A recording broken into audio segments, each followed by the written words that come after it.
sa Diyos. Ipinapangako ba ninyong hindi niyo siya ipagkakait sa ating Diyos?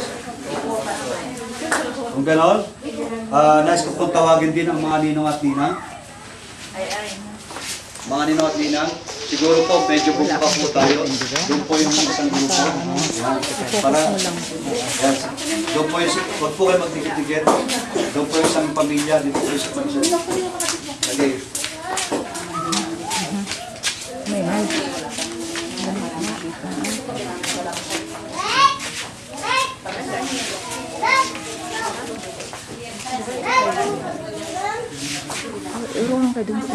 Okay?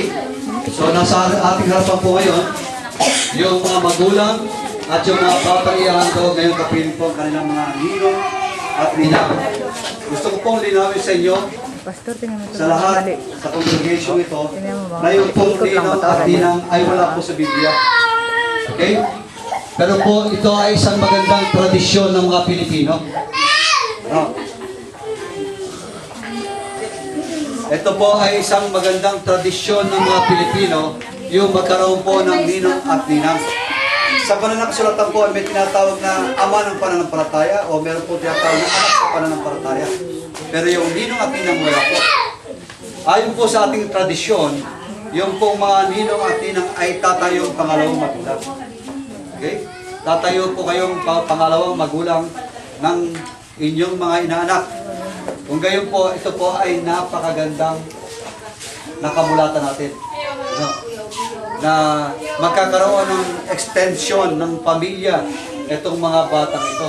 Ay, ibig po sabihin, sa panahon po ng pangailangan ng bata, hindi lamang po mga kapatid sa spiritual, maging sa material o financial, hindi po tayo magkakait ng tulong sa bata.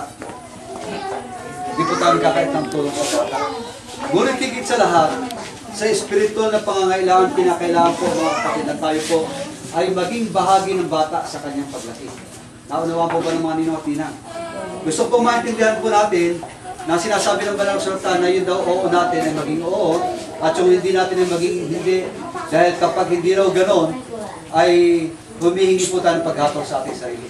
Kaya mahalaga po mga kapatid na kapag tayo po ay nanumpa sa oras na ito ay tunay po sa puso natin ang gagawin natin dahil meron pong katapat na kahatulan kapag tayo po ay hindi tungpad sa ating pong panunumpa. Okay? So, ang bawat ninong at ninang po, bahagi po dapat ng paglaki ng bata, lalo na sa kanilang buhay espiritual. So, tatanungin ko po yung mga ninong, sa inyo po mga napiling ninong at ninang, bilang mga pangalawang magulang sa mga batang ito, nangangako ba kayo susuporta sa mag-asawa, sa kanilang mga magulang o sa kanilang mga tagapag-alaga upang ang batang ito ay lumaki ayon sa kalooban ng Diyos para sa kanya?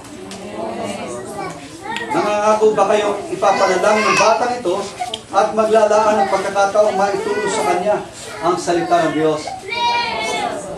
Nangangako ba kayong magiging isang magandang halimbawa para sa kanya sa isip at sa gawa at sa salita? Salamat po. At sa kapulungan naman po na nandito ngayon, nais ko rin pong magtanong, para sa bawat isa na narito ngayon, kayo ba ay nangangakong tutulong sa mag-asawang ito o sa mga mag-asawang ito upang ang kanilang anak ay lumaki ayon sa dakilang kalooban ng Diyos para sa Kanya? Nangangako ba kayong inyong ipapanalangin ang mga batang ito upang sila ay magkaroon ng personal na relasyon sa ating Panginoong Jesucristo at upang siya lumaki na mayroong pagnanais na maglingkod sa Kanya? Okay. Parang yung iba po di sumagot ha. Okay? Nangangako po ba lahat? So, lalaki po tayo at dilipas po ang panahon na dapat po lagi po tayo nanalangin sa mga batang ito. Okay. Yung po mga ninong at ninang, pakipatong po ang kamay sa mga inaanak nila. Lahat po lang nasa kapulungan, tumayo po.